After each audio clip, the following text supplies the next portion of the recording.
Normally वो known type से ही examiner आपसे पूछता है कि जो लाइक फर्स्ट क्या वो पूछ लेगा कि मार्बल कौन सी टाइप है, या लाइमस्टोन जो है वो कौन सी टाइप है, या जिप्सम जिस तरह आप यहाँ पे ये देख रहे हैं, ठीक है, या शेल सैंडस्टोन। अब आप सब जो रॉक्स हैं उनके आपने नाम तो नहीं सुने हुए होंगे पहले।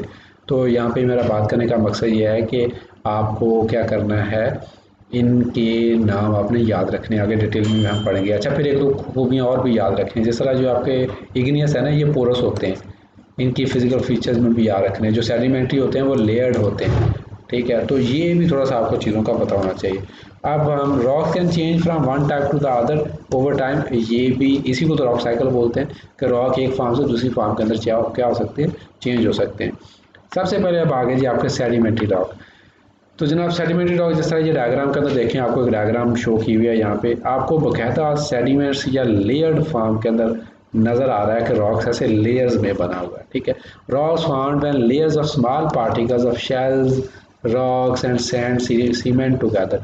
तो रॉक के छोटे छोटे पार्टिकल जब सीमेंट होकर एक बड़ा पार्टिकल जब मिला देते हैं तो that is called sedimentary rock. Sediment किस चीज़ को बोलते हैं? सेडिमेंट जो है वो रॉक के पीसेस भी हो सकते हैं, मिनरल ग्रेन्स भी हो सकते हैं, शेल फ्रेगमेंट्स भी हो सकते हैं। अच्छा, अब सेडिमेंट्री रॉक फार्मेशन का प्रोसेस क्या है, किस तरह से सेडिमेंट्री रॉक फार्मेशन होती है? सबसे पहले वेदरिंग को आप समझें। What is weathering? वेदरिंग क्या है? Break down of existing rock material. Break down, टूटना रॉक का, वो केमिकल, वो फिजिकल, वो हवा की वजह से, वो जड़ों दरख्तों की जड़ों की वजह से, किसी भी वजह से ब्रेक हो सकते हैं। अच्छा, जब वो ब्रेक हो जाते हैं तो फिर वो एक जगह से दूसरी जगह शिफ्ट होते हैं। ग्रेविटी की वजह से ऊपर से नीचे रॉक टूट के गिरता है, हवा की वजह से छोटा छोटा मटेरियल उड़ के चला जाता है, पानी में बह के चला जाता है। अब वो बैग के इरोड, उसको बोलते हैं इरोजन होना, या इरोड हो गया, वो ग्लेशियर के थ्रू, वो नदी नालों के through, transportation water, glacier and wind, ठीक है। अब वो इरोड कर गया, फिर उसकी ट्रांसपोर्टेशन होगी, वो चला जाता है at last towards the ocean. Ocean में जाके वो क्या हो गया, डिपॉजिट हो गया, उसकी डेपोजिशन होगी। पांचवा प्रोसेस क्या होता है, क्या वो बरी होता जाएगा, बरियल एंड कंपैक्शन। जब आप लेयर बाय लेयर डिपॉजिट होते जाएंगे एक दूसरे के ऊपर, तो वो प्रेशर की वजह से ही क्या होते जाएंगे, कंपैक्ट होते जाएंगे। तो ये कंपैक्शन का प्रोसेस हो गया। अच्छा, कंपैक्शन के बाद क्या होता है कि जब वो उनको हीट मिलती है नीचे से उसको जब हीट मिलती है तो वो सीमेंट कर जाते हैं, आपस में जुड़ जाते हैं और बिल्कुल हार्ड रॉक बन जाते हैं। शॉर्ट फॉर्म के अंदर इस तमाम प्रोसेस को पता क्या लिखते हैं कि पहले सेडिमेंट बनती है, सेडिमेंट जो है उसके बाद कंपैक्ट होती है, कंपैक्शन के बाद उसकी सीमेंटेशन होती है, और सीमेंटेशन के बाद समटाइम्स जैसे लिथिफिकेशन होती है कि वो हार्ड हो जाते हैं। तो ये एक प्रोसेस कहा जाता है। मैं तो आपका सेडिमेंट कैसे बनती है उसका भी प्रोसेस सारा आपको यहाँ पे बता दिया डिटेल के अंदर। तो this is how sedimentary rocks are found. Types of sedimentary rocks, उसकी तीन मेजर टाइप्स हैं। पहले आपके आगे जी क्लास्टिक, दूसरी आ गई आपकी ऑर्गेनिक, और तीसरी आपकी आ गई केमिकल। क्लास्टिक में क्या होता है कि ये आपके ऑर्गेनिक और क्लास्टिक में एक मेजर फ़र्क है कि जो ऑर्गेनिक है वो ऑर्गेनिक मटेरियल से है, प्लांट्स और एनिमल्स के रिमेन से मिलकर बना होता है, जबकि जो क्लास्टिक है वो ऑलरेडी एग्जिस्टिंग रॉक मटेरियल ही आपस में जब कंबाइन कर जाते हैं और वो सेडिमेंट्स मिलकर एक सीमेंट्स होकर नया रॉक मटेरियल बनाते हैं, तो उसको क्लास्टिक बोलते हैं। जिस तरह इस डायग्राम के अंदर आप देख सकते हैं बड़े वाज़ेह दूसरे डिफरेंट रॉक ऑब्जेक्ट्स नज़र आ रहे हैं। ऑर्गेनिक तो बिल्कुल, क्योंकि उसमें क्या होता है कि मिलियंस ऑफ ईयर्स की प्रेसिंग की वजह से जो प्लांट मटेरियल या एनिमल मटेरियल जब ज़मीन के अंदर या समुद्र के अंदर दफन होकर किसी नए मटेरियल के अंदर चेंज होते हैं तो that is called organic. Chemical क्या होता है? जिस तरह आपका नमक है, वो अगर पानी में हल हो के या समंदर का जो पानी है आपको पता है उसके अंदर साल्ट काफ़ी ज़्यादा है, ओवर द ईयर जो वो साल्ट है ऑब्वियसली वो उसमें से अगर कहीं पे डिपॉजिट होकर किसी रॉक के अंदर चेंज हो जाएगा तो that would be called chemical. तो ये आपका इतना डिटेल के अंदर प्रोसेस नहीं पूछना एग्जामिनर ने। What you have to do is कि at least you have an idea के what are the three major forms of the sedimentary rock. So they are, first one is clastic, the second one is organic and the third one is chemical. और इनकी examples overall आपको पता होनी चाहिए, ठीक है। उसके बाद आपका आ गया जी second form is igneous rock. Igneous rock होते हैं, इग्नियस मीन फायर। इग्नियस का लफ्जी मतलब ही क्या है? फायर। मतलब ये हॉट मोल्टन मटेरियल से मिलकर बनते हैं। तो जो आपके इग्नियस रॉक हैं, जब वो हार्ड मोटर मटेरियल से मिलकर बनते हैं तो हम इनको बोलते हैं कि ये इग्नियस है। अब इग्नियस रॉक्स जो हैं वो अगर ज़मीन के अंदर ही मोटर मटेरियल से बने तो उनको हम बोलते हैं कि ये इंट्रूसिव इग्नियस रॉक हैं, और अगर वो मटेरियल बाहर आके मोटर मटेरियल जो है वो कूल और सॉलिडिफाई हो जाए तो उसको हम कहते हैं एक्सट्रूसिव इग्नियस रॉक है। तो ये देखें, ये आपका इंट्रूसिव और एक्सट्रूसिव, क्योंकि ये मैग्मा या लावा से बनते हैं। तो मैग्मा अगर अंदर ही सॉलिडिफाई हो जाए, मैग्मा अगर अंदर ही सॉलिडिफाई हो जाए तो that would be called intrusive igneous rock.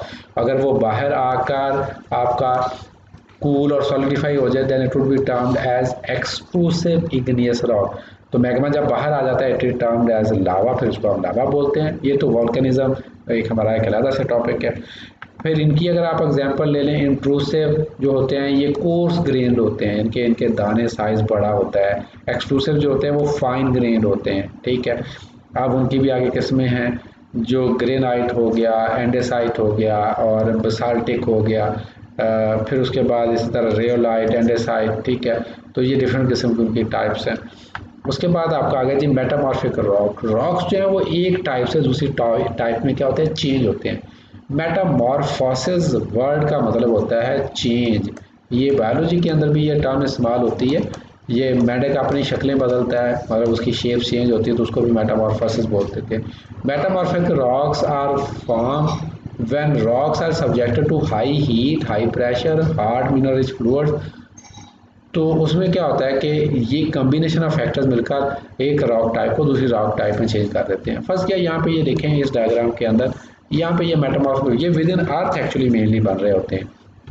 ऊपर अर्थ सरफेस है तो जैसे जैसे बरी होता जाता है रॉक नीचे, तो बाहर से उसके ऊपर प्रेशर पड़ रहा है और नीचे से अंदर इसको क्या पड़ रहा है, मिल रही है हीट मिल रही है। अंदर से रॉक को हीट मिल रही है, बाहर से उसको क्या मिल रहा है, प्रेशर मिल रहा है। तो हीट एंड प्रेशर की वजह से जो आपका रॉक है that is changing into a metamorphic rock. ये बात जनाब क्लियर होगी। Conditions like these found deep with in the earth way tectonic plates. बीस टेक्टोनिक प्लेट का टॉपिक आप डिटेल में पढ़ा हुआ है आपने या उसको देख लिया है, ठीक है। तो वहाँ पे आपको पता है कि ये जो है टेक्टोनिक प्लेट्स जब अंदर को जाती है तो वहाँ पे प्रेशर भी होता है और हीट भी होता है, तो ये डिफरेंट रॉक टाइप्स में चेंज हो जाते हैं। उसके बाद आ गया जी metamorphic rock formation. Metamorphic rock जो है वो उनकी आपको बता दिया तीन मेजर एजेंट्स हैं, temperature, pressure and chemical changes.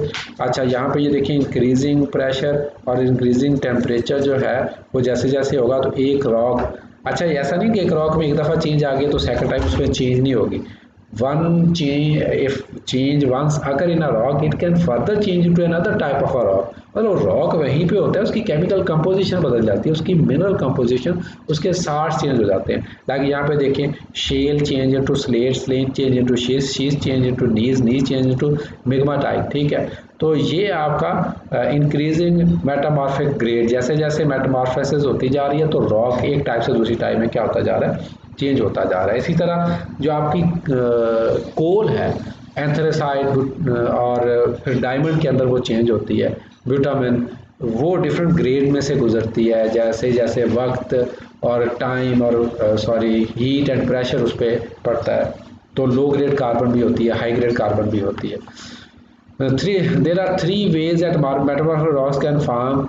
There are three types of metamorphism: contact metamorphism, regional metamorphism and dynamic metamorphism। ये इतना कोई important नहीं है कि इसको आप बहुत डिटेल में याद रखें, लेकिन still metamorphism जो है उसका जो process है, types of metamorphic rock की बात नहीं हो रही, process की बात हो रही है कि metamorphism जो है वो भी तीन किस्म का है: contact metamorphism, regional metamorphism and dynamic metamorphism।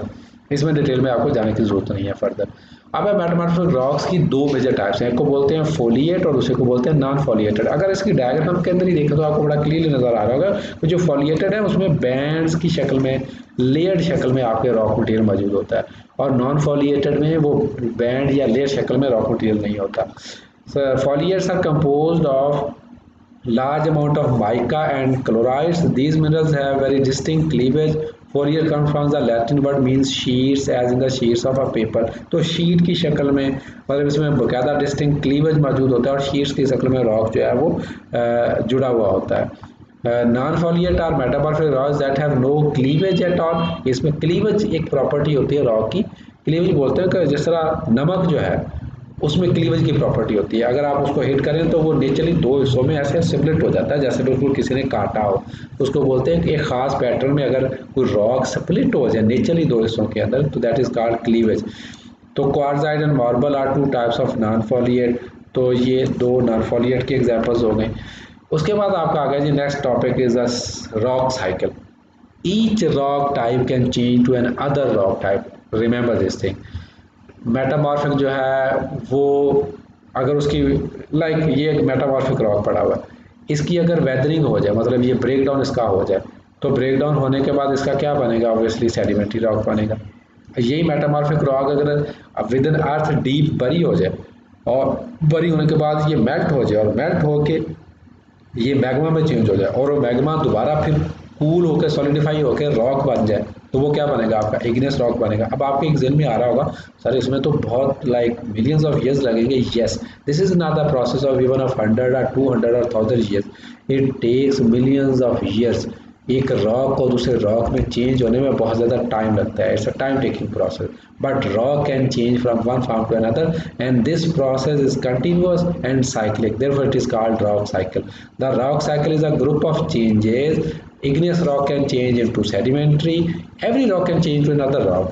Similarly, or into metamorphic, sedimentary rock can change into metamorphic or igneous, and metamorphic rock can change into igneous or sedimentary. So this is how it works. The rock cycle never stops. ये continuous है. Mountains made of metamorphic rocks can be broken up and washed away by streams. New sediments from these mountains can made up new sedimentary rock. तो कोई भी rock type जो है वो दूसरी rock type के अंदर चेंज हो सकती है। अब ये डायग्राम जरा आपको उसको गौर से देखें। अब अब इसमें देखें जी सेडिमेंट्री रॉक है। तो जो सेडिमेंट्री रॉक है अगर उसको हीट एंड प्रेशर मिलेगा तो वो मेटामॉर्फिक के अंदर चेंज हो जाएगा। अच्छा, ये जो सेडिमेंट्री रॉक है अगर क्या कहते हैं हीट एंड प्रेशर से वो मेटामॉर्फिक के अंदर चेंज हो गया। यही सेडिमेंट्री रॉक जो है वो आपका इग्नियस रॉक के अंदर भी चेंज हो सकता है कि अगर ये मोर्टन मटेरियल्स में चेंज हो जाता है या ज़मीन के अंदर बरी हो जाता है, then obviously it can change into igneous rock as well. अच्छा जी, जो आपका मेटामॉर्फिक है उसका बरियल कंपैक्ट हो गया एक्सट्रीम हीट की वजह से, वो मैग्मा में चेंज हो गया, मैग्मा आपका इग्नियस में चेंज हो गया, और इग्नियस की अगर वेदरिंग हो जाए तो वो एरोजन हीट ट्रांसपोर्ट की वजह से तो वो अगेन सेडिमेंट में चेंज हो जाएगा। तो you will find various diagrams इस तरह की, जो आपको सबसे इजी डायग्राम लगे उसको आप फॉलो कर लें। जिस तरह मैंने पिछले डायग्राम बनाई हुई है, बुक वाली डायग्राम बनाई हुई है, ठीक है। और ये प्रोसेस बड़ा स्लो है, मैं आपको पहले बता चुका हूँ। Any type of rock can change to any another type of rock. तो जनाब हमारा रॉक साइकिल कंप्लीट हो गया। इसके जो की पॉइंट्स हैं वो आपने याद रखने हैं कि एक तो यह है कि अगर रॉक टाइप आपका क्वेश्चन कभी भी आ जाए तो डायग्राम लाजमी ड्रॉ करनी है, और एग्जांपल्स आपने लाजमी याद रखनी है। जिस तरह मार्बल आपका जो है वो मेटामॉर्फिक रॉक है।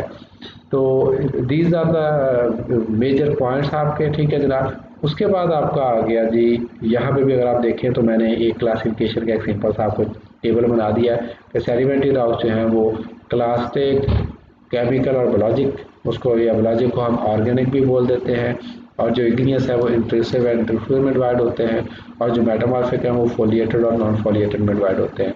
फोलिएटेड के एग्जांपल तो क्वार्ट्जाइट और मेटा मार्बल आपको बताई थी पहले, और सॉरी नॉन फोलिएटेड की, जो फोलिएटेड की है वो स्लेट, शीट है, शिस्ट एंड नीज है। तो ये चार्ट आपका बहुत ही आपके लिए हैंडी रहेगा, क्योंकि यहाँ पे देखें पूरी एक समरी आपको यहाँ पे दे दी गई है। See you in the next topic. आपके लिए इतना ही। थैंक यू, अल्लाह हाफिज़।